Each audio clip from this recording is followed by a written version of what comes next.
But Stacey, at the start of the year, when health isn't a question, why would he be in the 4 hole over Giancarlo Stanton? Right.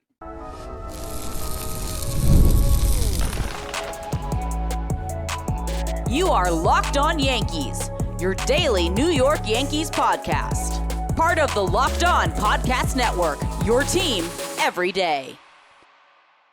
Welcome to Locked On Yankees, which is part of the Locked On Podcast Network, your team every day. Thank you for making us your first listen every day. I'm Stacey Gotsoulias, and as you can see, my co-host, Brian McKeon, is sitting not quite next to me. He's a few miles away from me, but Brian, how are we doing today? Stacey, we're doing good. Another day of spring training under the belt, and we got a preview of a lineup, the first one of the year. Yeah. Spring training is happening. Lots of pictures, lots of videos. And we're going to talk about that. But first, before we get started, don't forget, subscribe to Locked On Yankees on whichever podcasting platform you prefer. Subscribe to our channel on YouTube, like our videos, hit the bell so you're notified when our videos go live. Also, leave comments because that helps us too. On today's show, some interesting news out of camp. Could Ben Rice, backup catcher, be a reality? And Gerrit Cole spoke to the media for the first time. He had a lot of things to say about a lot of different things. But first, as Brian mentioned, we're looking at our first mock lineup of the season. Yeah, FanSided released this, and it's the first one that we've really seen from online. I don't hate it. I don't love it either. It's an interesting lineup. I'd give you that. I will say this before we read the lineup off. For some reason, and let me know, is this the old man side of me, baseball fan, that like wants it to be a certain way?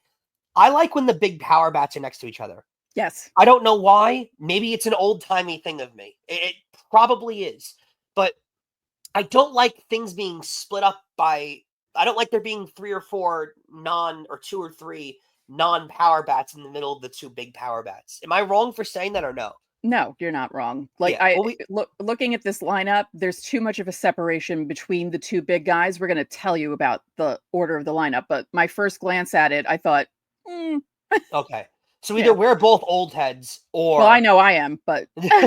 or, like, I don't know. We have to adopt with the times maybe because I don't like the way this lineup looks. But let's allow you, the listeners, to not like how it looks as well.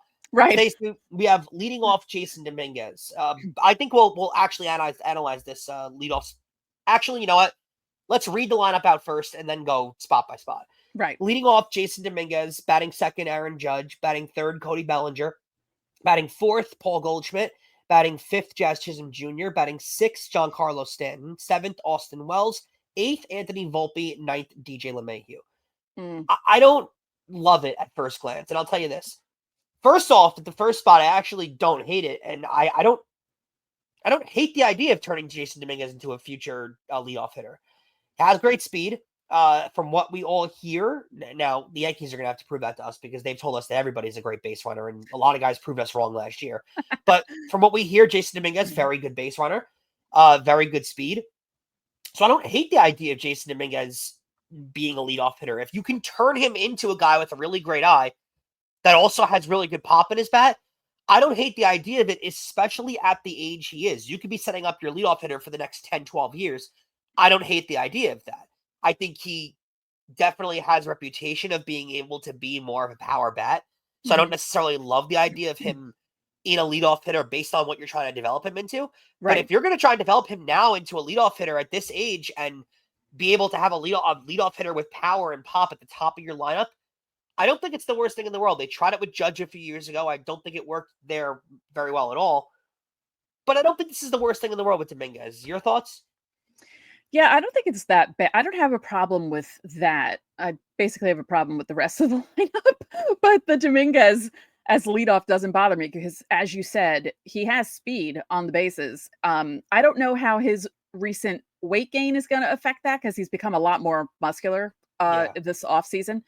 I don't know if that has to do with, his running ability. But, if your arms are a little more... So that could help too. Yeah, that's true. Yes, because people keep forgetting how young Jason Dominguez is. He's still insane. Extremely young. Yeah. But the rest of the lineup, I'm a little I don't know. So Judge at second. I liked Judge batting lower in the lineup last year at third behind Soto. I thought it was a little better of a fit. At second, I get it. I know that teams want to bat. The analytics, I don't follow everything like gospel when it comes to analytics. I do think having your best hitter in the 2-hole, though, is mathematically proven to get them more at-bats. I think I do understand the science behind you want Judge to bat in the 4-hole because more often than not, he'll be up with more guys on base. But in the 2-hole, he does get more at-bats. Solo home runs also count for runs. So I don't hate the idea of Judge in the 2-hole. I think mathematically it makes sense. Yeah, I think so too. And I think from looking at this lineup, they kind of want to switch back and forth, left, right, not too many rights. I mean, at least let's say this, compared to a few years ago, at least you have a few guys, or more than a few guys now, who are batting left-handed, unlike definitely true a few seasons ago when it was just righty. So I understand the lineup from that point of view. But I think it's not that big a deal if you have two guys batting from the right side back to back, if those two guys can smash the heck out of the ball. Yeah, for sure. Well, speaking, the first lefty in the lineup is Cody Bellinger. Him in the 3-hole. Don't hate that either. Honestly, I don't hate that either. I think Bellinger has the ability to, in Yankee Stadium, he's going to be able to give you power. But people forget, this is a former MVP, and this is a guy who hit 50 home runs in his rookie year as well, too. So people forget how dominant Cody Bellinger was at his peak. Now, he did leave LA having a terrible season, but that happens with guys. He did resurge his career in Chicago, had a 30 home run season there where it's not easy to hit 30 home runs. So I don't hate the idea of Bellinger batting in the 3-hole at all, to be quite honest with you. I think he could have a very productive year from there. Here's where I have the problem with the lineup at the biggest point. Paul Goldschmidt batting fourth. Yeah. Are you expecting, and I think Paul Goldschmidt, full disclosure, has the ability to have a nice season. I don't think that he's done out of it. I have more faith in him than I had in Anthony Rizzo over the last 2 years. Honestly, I think you're going to get more out of him than you were going to get out of Rizzo. So I'll start it off with that. But Stacey, at the start of the year, when health isn't a question, why would he be in the 4-hole over Giancarlo Stanton? Right. They're both righties. Giancarlo, I think, has more power than Goldschmidt at this point. Giancarlo certainly can, smack a ball the other way. He has no problem pushing it the other way to right field. Why would he not be your 4-hitter? Right. I get the running is a problem, but it's not like Paul Goldschmidt is Pete Rose out there with the wheels either. Right. I don't understand this. I don't like it. I don't know if the Yankees, again, this is not released from the Yankees, so I don't know if this is like official, but Stacey, I can't think of anything I like. No, I don't think Paul Goldschmidt batting in the 4-hole. No, the Yankees have no idea. Like Boone said yesterday, they have no idea what the lineup's going to be like. They don't know who's leading off. I don't think they would put Goldschmidt. If Paul Goldschmidt is batting leadoff, something really bad happened. Well, in the 4-hole, you mean? Not leadoff. Cleanup. That's what I meant. Cleanup. Don't kill me in the comments. I just misspoke. Cleanup. And I'll say this too. I think there's more of a chance. I get wanting to move Stanton down in the lineup a little more. It creates a little more length in your lineup. So I get that. My thing is, though, if they're going to, from a Yankee perspective, if they're going to put a guy in the 4-hole that people are expecting, I know the guy the Yankees would go with. It's Austin Wells. They clearly believe in his bat a lot, and he batted in the 4-hole a lot last year. He was in the 4-hole for a good amount of the year last year. And at the start of the year, he hit really well, and then he picked it up in the middle a lot. And the start of the year, remember, he was hitting the cover off the ball. It was just going. It just had bad luck, people. But then towards the middle of the year, he started to figure things out a lot. And at the end of the year, he kind of tailed off, and they stuck with him. I think he hit a wall. But they stuck with him, though. They stuck with him, and they still believed in him. So clearly they believe in him to an extent. Yeah. So I think there's a better chance that he's in the 4-hole, and they try to keep his confidence up, trying to build a 4-hitter for the long hole. I think it would make more sense with the way this lineup looks to move him into the 4-hole and move Goldschmidt back down towards the bottom of the lineup. And I think that's more of the case that you'll likely see. The one constant that I think you'll see here, I think if DJ LeMahieu wins the third base job, which I do feel like the more and more we go on in spring training is the more and more that becomes a legitimate possibility that DJ LeMahieu is the starter on opening day. And if he's healthy, I think he'll be at the bottom of the lineup at the 9-hole, more than likely. And I think in the 5-hole, most of the year, you'll see Jazz Chisholm Jr. I think he just fits that spot really well. He's a really good turning point in the middle of that lineup. He's got some pop in his bat. He proved it last year. He's going to get a lot of at-bats from that spot. He can create havoc on the bases. I think it's actually a really good spot to put him. And I do think with this lineup, that's part of the reason why they have Stanton in the 6 hole after Chisholm. I think they like that idea, kind of like what you're getting with Dominguez and Judge at the top of the lineup. You're getting a guy that has an ability to walk, an ability to steal bases, create some havoc, and then Judge pokes one on the gap, and then that's a run already in the first inning.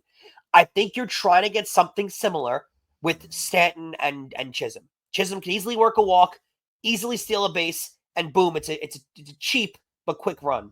I think if the Yankees over the years, Stacey, have been very not like that. Very not manufacturing cheap runs. And I think when you realize when you have an elite pitching staff, an elite bullpen, and you can create runs like that, those little one runs, they matter a lot later on in the season. So I don't hate the idea of putting a havoc guy and a power guy following them. I think that there can be something with that. You don't think they should flip Volpe and LeMahieu? Interesting. I'd actually agree with you on that one too. I do think you get. I like a good on base guy being in the 9 hole. I think that can create some problems too, especially because once the 9 hole really only matters because it's an ego hit at the start of the game. Right. Once the game's on, it doesn't matter. That guy gets as many at bats as the other guys. Mm-hmm. So I don't hate that idea. I think it's proving to both of us that we don't expect much out of LeMahieu this year. Yeah. And if he's going to be your worst hitter in your lineup, I think it's easier to bury him in the 8 hole than it is the 9 hole. Because the 9 hole turns over to the start of the lineup easier. So that was my thought. I agree with you. Yeah, that was my thought. Some of the stuff you were saying with the guys who were back to back, the speedy guys who can get on base, wreak some havoc, and then the big guys come up behind them. I kind of like that idea. I just don't really like Goldschmidt in the cleanup spot. And I think LeMahieu should be 8, Volpe 9 to set up the top of the lineup again. Honestly, and I think we'll see more mocks come out, and we'll break these down as spring training goes on. But I'm telling you, Stacey, I would not hate this lineup if you flipped Goldschmidt and Wells. If you moved Goldschmidt to the 7 hole and put Wells in the 4 hole, I like that lineup a lot more. Yeah. Other than that, though, not a terrible lineup. And I don't think many people have heard the idea of Dominguez leading off. And again, I wouldn't hate this lineup either if Dominguez were in the 9 hole and Volpe were in the 1 spot. Right. I think Volpe has more of a leadoff hitter type to him, but I'd like to see Volpe become developed as a leadoff hitter. You know what I mean? I just think a top tier prospect like that and his skill set, he really could be a leadoff hitter. I'd like to see him develop more like that. But overall, I don't, if this is a start, I don't hate the lineup. I think the one thing that you'll definitely see on opening day, that's guaranteed with the way this lineup is, you'll see Judge in the 2 hole for sure and Bellinger in the 3 hole. That I think will be a guarantee all year. Interesting. All right. Don't forget, subscribe to the channel, hit the like button on our videos, hit the notifications so you know when they go up. You can also join the Locked On Yankees Insiders Club. The link is in the description. You get texts from us. You can text us questions, comments, reactions to any trades and signings. We send out lineups during the season, any roster moves that are made, obviously breaking news, so you don't have to check social media. There's a 14-day free trial. Coming up, Gerrit Cole spoke to the media. Find out what he said next. Are you looking for a snack that's both delicious and nutritious? Crack into a good source of protein with Wonderful Pistachios. Wonderful Pistachios is one of the highest protein nuts. Each 1 ounce serving has 6 grams of protein, giving you over 10% of your daily value. Plus, they're packed with fiber and better for you unsaturated fats to help keep you feeling fuller for longer. Personally, I love the no shells variety. It's the perfect grab and go snack for busy days. And whether I'm snacking at my desk while writing out the show's rundown or I'm on my commute home from work, they're always my go-to. And if you love cracking open every shell for that satisfying crunch, the in-shell options are also a classic favorite. Plus, Wonderful Pistachios provides all 9 essential amino acids and all that protein. So get snacking and get cracking with the snack that packs a protein punch. Visit wonderfulpistachios.com to learn more. And thanks again for making Locked On Yankees your first listen. Remember that every Friday is Fan Mail Friday. You can leave questions underneath the pinned comment on our videos Monday through Thursday, or you can join the Locked On Yankees Insiders Club to get top priority during Fan Mail Friday. The link is in our description. So, Stacey, the Yankees pitchers and catchers trials continue, and Gerrit Cole spoke to the media at a full press conference, the Yankees ace. Find it interesting, one of the quotes that we're not going to read to you, but that I took out of this that I loved, if you find online, someone did directly ask Gerrit Cole about the opt-out. And I think kind of a dumb question, but also not. Asked if the opt-out had to do with legitimately leaving the Yankees. And I don't think we ever thought he was going to leave the Yankees, and I don't think you ever thought he was going to leave the Yankees. But Stacey, Gerrit Cole flat out said there was never an intention to leave whatsoever. It's weird when a player outright basically says that and gives away all leverage he could ever have in a future contract. Yeah. I mean, seriously, gives away all leverage. And I think the Yankees knew that too. That's why they played hardball with him. I hate knowing that, though, that they played hardball. Yeah. And there was a little bit of an awkward period where they opted out, and it wasn't. I don't understand if a guy is that dedicated and loyal to playing for your team, why smack him around like that? Why do that? And again, I sort of get it when it's the Miami Marlins doing that stuff, but you're the New York damn Yankees. If it costs you a little more over the long run to keep Gerrit Cole, it's Gerrit freaking Cole. He might be the most talented pitcher to ever pitch for your organization. Why did they jerk him around like that? Well, I think it was the opt-out was if he opts out, they could add an extra year, right? Like there was some sort of... And then they made him basically opt out of the whole deal and re-sign so they didn't have to give him the extra year. Right. But Stacey, if it costs you the extra year, you're the New York damn Yankees. I mean, are we kidding? I think it was the health thing. It was because he had the year that he had. I think that if he were healthy, they would have tacked on that extra year. I think Garrett Cole, though. I understand, but like, that was like the first time that he was like really injured. And I mean, when you think about it, he did miss a lot of time. And I think, some red flags kind of popped up. It's like, all right, he's 34 now. Like, and I think get where you're coming from. I do. Yeah. But they don't like, to me. I don't agree with it, but that's what their perspective is. I think what bothers me more about the whole thing, and I don't have a problem with them doing this with Chance Adams. I don't have a problem with them doing this with name other player, with Luis Severino. I don't have a problem with those kind of guys. I have a problem if this was Gerrit Cole's sentiment at this point in spring training where he's like, I wasn't leaving.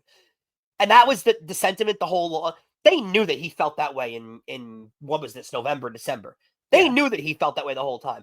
So to me, it feels like they took advantage of him.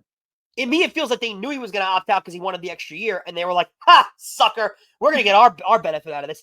That's what bothers me, is they knew they were going to play hardball with him because they were like, you're not leaving. And they knew that. That's what bothers me, is you're, barring Aaron Judge, your franchise guy, one of the faces of your franchise, that, I mean, it's kind of rare that that the face of your franchise also can't picture himself wearing another uniform, doesn't ever want to wear another uniform again. He wants to be here, loves being here, loves absolutely 100% everything imaginable about being a Yankee, would never want to play anywhere else.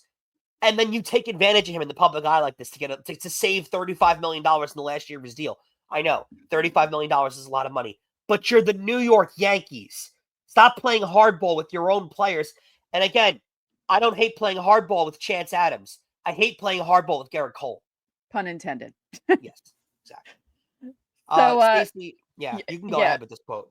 Thank you, because I need to discuss this, because I know some people, and he even said it, that some people will probably look at him sideways because of how he's talked about this, but he was asked about Soto's contract, obviously, because he's also a Boris guy. So yeah. And he said, it's large. It's a very large amount of money. And he said that with a smile on his face. He said it's hard to underestimate great players and hard to underestimate Scott, too. He does a good job at what he does. It's a large number and a historic contract. And he added, it's good for all players. It's good for the game. Obviously, the Mets and the Mets fan base is thrilled about it, too. It was exciting. I think the anticipation was always about how high it's going to get. That's definitely exciting. He's a union guy. So anytime a guy can make money, Gerrit Cole will be happy. You got to remember, too, that he's one of those guys that got one of those contracts that reset the market. Mm-hmm. So I think he's been trained by Scott Boras his entire career since leaving UCLA, that you're going to be the guy that resets the market, and then the next guy resets the market. Gerrit Cole is very crucial to guys like Paul Skeens, to guys like Tarek Skubal, who are one day going to sign those deals that are more expensive than Gerrit Cole's contract. The way that these guys are taught by their agents and the way that they view it is you have to go out there and get the next biggest deal because your deal resets the market. So the next guy gets paid more and the next guy gets paid more. Now it's a little different for Soto because no one's giving out an $800 million contract next year, but you get the point. Each guy is supposed to make the numbers come higher, and Gerrit Cole is a known union guy, known Players Association guy, known Boris guy. So he's clearly been very schooled by his agent, and he clearly listens when his agent talks, and that's where all this is coming from.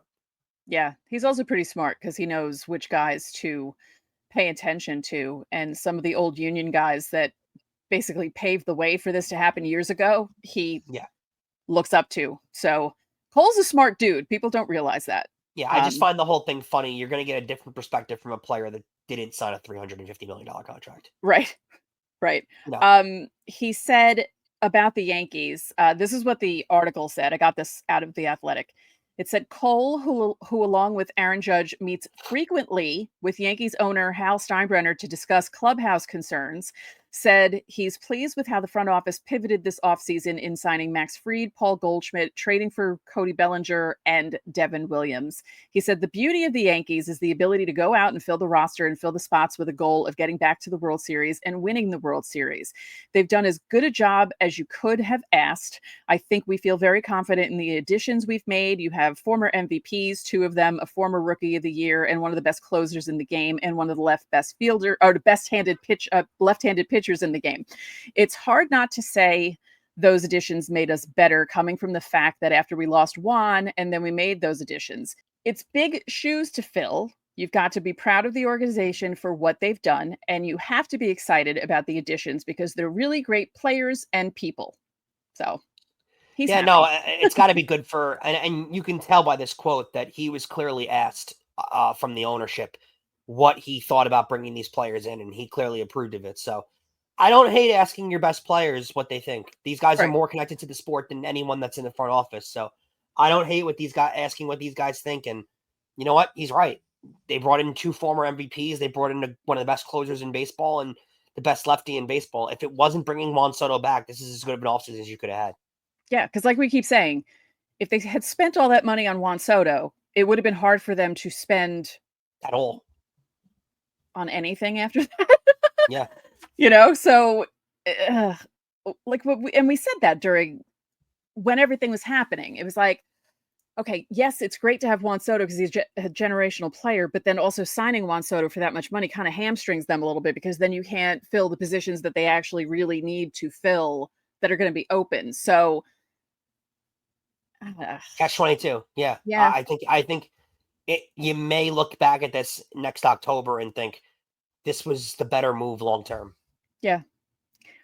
He also talked about falling short in the World Series. He said it's a good push for us. We're really proud of what we did. At the same time, we walked away from the season with a bitter taste in our mouths and just a real terrible feeling.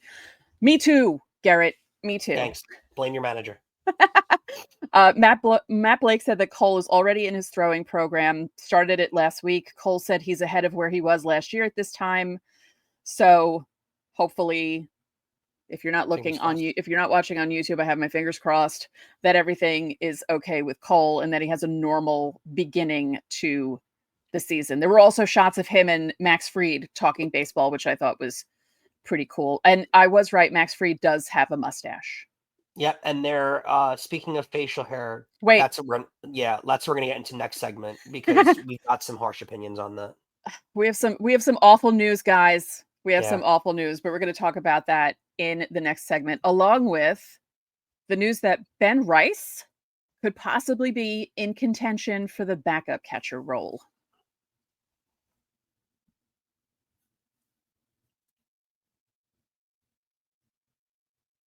Let's start with this. Now, if you're listening and you're not on YouTube, it's a picture of Devin Williams. We spoke about him on yesterday's show, talking about how he showed up with a beard. The beard is gone. Oh. He still has a mustache. There's a bunch of guys who have mustaches, though. I have to say, I kind of like that a bunch of them have mustaches because that was not a thing either. For a long time, the Yankees, it's not that they didn't allow them. It's just a lot of the guys, when they went clean shaven from coming over from other teams, like Johnny Damon didn't have a mustache. Like, Jason Giambi ended up growing one his last year. They made a whole thing about it, gave out mustaches. Moose and Abreu were wearing them on the giveaway day and whatever. It is kind of coming back, the mustache. It is kind of coming back in circulation. And there was that one season, one of those bad seasons that the Yankees had, either 2013 or 14, where like even Mark Teixeira and Brett Gardner were trying to grow mustaches, and it was like, yeah, that was caterpillar season. But mustaches kind of are coming back into like the public eye a little bit. People are growing them a little more now. But Devin Williams was such a beard guy. He looked so good with the beard. Like if he blows a save right away, they need to let him grow back the beard, because clearly that's his thing. It's so upsetting. Why give in? I don't get it. And like someone one of these days has to ask a Yankee, or maybe you'll get a better answer from a former Yankee, because they don't want to upset the current management. But why? Right. Like, why does no one have the guts to step up to this? And if I get it that like a scrub fringe player can't do it. That I get. Still, sure. But Devin Williams is the best closer in baseball. Of course he could stand up to this. I don't get it. Like it's so antiquated and stupid. It's such an antiquated, stupid rule. It really is silly. And Devin Williams says he feels naked now because he had that beard for a long time. He is, and he looks ridiculous without the beard. Sorry. Oh man, I just thought of something. I could have done a really funny graphic with a gravestone saying "R.I.P. Devin Williams' beard." The truth. It's the truth. Yeah, his beard. He had a good beard. That guy. I've had facial hair now for years. I've kept my beard for years. If someone told me that I had to shave it, I'd be legitimately annoyed. Legitimately annoyed. To the person who was complaining that he wanted us to talk about baseball and not beards, it's spring training. There's no baseball happening. So this is what we're going to talk about. And it's also segment 3. So it's not like we're leading off with Devin Williams' beard. Like this isn't, it is a Yankee topic. It is a Yankee topic. We're not discussing my beard. I know some guys who are, really adamant about that rule and they want it enforced. The Yankees are classy. They need to keep. No, it's more than 50 years now of this nonsense. And like I said on yesterday's show, it should have died when George died. It's enough. Like, I understand you don't want people to look unkempt, but you can have a neat beard and not look bad with one. And I don't understand why they don't let these guys do that. Also, the classy comment, Stacey, it's like it's baseball. They're playing a kid's game. It's not the CIA. Yeah, they're wearing pajamas when they play baseball. Yeah, like come on, like let's really sit down and think about what's going on here. Like, I will say, I like that they relaxed the rule about travel wear. They don't have to wear suits when they go on the planes. Which but that's not a professionalism thing. That's a sports science thing. That is it. Yes, absolutely. There was do you remember that old TV show Sports Science? I do. Okay, and they did an episode. One of the last episodes. It's not on the air anymore. They did an episode where they actually discussed that teams were doing like actual experiments on the benefits of traveling in leisure wear as opposed to suits. Comfort travel is more beneficial for your muscles, for your joints and everything like that. So that has a lot more to do with the Yankees believing in the analytics and the science behind it and wanting to get every advantage you could possibly get. That's why that's a thing now, not because of them laxing anything. Because I can guarantee you, if they knew there was no benefit, they'd still make their players wear suits. Yeah, they would. Because the New York Rangers made their players wear shirt and tie for the longest time on plane trips, and they just as recent as 2 years ago finally laxed that rule, and now they can show up in tracksuits. Yeah, I mean these guys like dress up. They don't dress like slobs when they're flying. Like they're just dressed more comfortably. It's usually like sweatpants and a hoodie or something like that. It's not or like but it's sweatpants that cost like $600 because they're Gucci sweatpants. Yeah, they're not wearing the kind that I get from Amazon. They're buying the sneakers they wear. The Gucci sneakers are like $2,000. Yeah, they wouldn't be caught dead in the Amazon sweatpants. Yeah. And, I actually like the pictures of the guys when they're going on trips and stuff because I like seeing what kind of bags they're carrying. I have to say, I looked up. Louis Vuitton usually, yeah. No, Goyard. Okay. Oh, Is who was Goyard it? expensive? Yeah. I think, was it Clark Schmidt that had it? Because him and Stroman got close, and Stroman's into dressing up. And I noticed that Clark We Schmidt know, was yeah. dressing Yeah. up with him. And he had a bag, and I looked it up, and I believe it was just a duffel bag, but it was Goyard, and it's a specific pattern on the bag, like the bag when you see it, and the duffel bag was $2,600 for a duffel bag. Yeah, it's the athletes now make a level of money that we'll never comprehend. Yeah, I mean that's Clark Schmidt using that. Yeah, that's not Aaron Judge. Yeah. Yeah. Quick news. Boone said that Ben Rice is definitely in contention for the team's backup catcher job, but that the club doesn't view him solely as a catcher. Rice, 25, is a catcher by trade. He made his major league debut last season. He appeared in 50 games, but he logged just 1 inning at catcher. He started 41 games at first base. So I was correct in my assumption that they were going to try and do that. And when I saw him report on Pitchers and Catchers Day, I thought, oh, it's Ben Rice. Okay, interesting. And then in other scary news, a non-roster invitee, a pitching prospect, Eric Reiselman, suffered an allergic reaction before Wednesday's workout. He was admitted to a local hospital where he has to stay overnight on Wednesday, according to a team spokesperson. He's 23. He's a 5th-round pick out of LSU in 2022. He recorded a 1.16 ERA in 31 games, 1 start across 3 minor league levels last season, culminating in 23 appearances in AA. That's scary. I hope he feels better. Good to know that he's okay, but that's got to be frightening. Crazy. Yeah. Yeah. Wild. Thank God they were on it really quickly. All right. Well, thank you for making Locked On Yankees your first listen today. For your second listen, find Locked On MLB. Baseball guru Sully brings you a daily blend of humor and baseball, keeping you updated on every rumor and story throughout the season. You can find Locked On MLB on YouTube or wherever you listen to your podcasts. So that'll do it for this edition of Locked On Yankees. I'm Stacey Gotsoulias. And I'm Brian McKeon. We'll catch you tomorrow.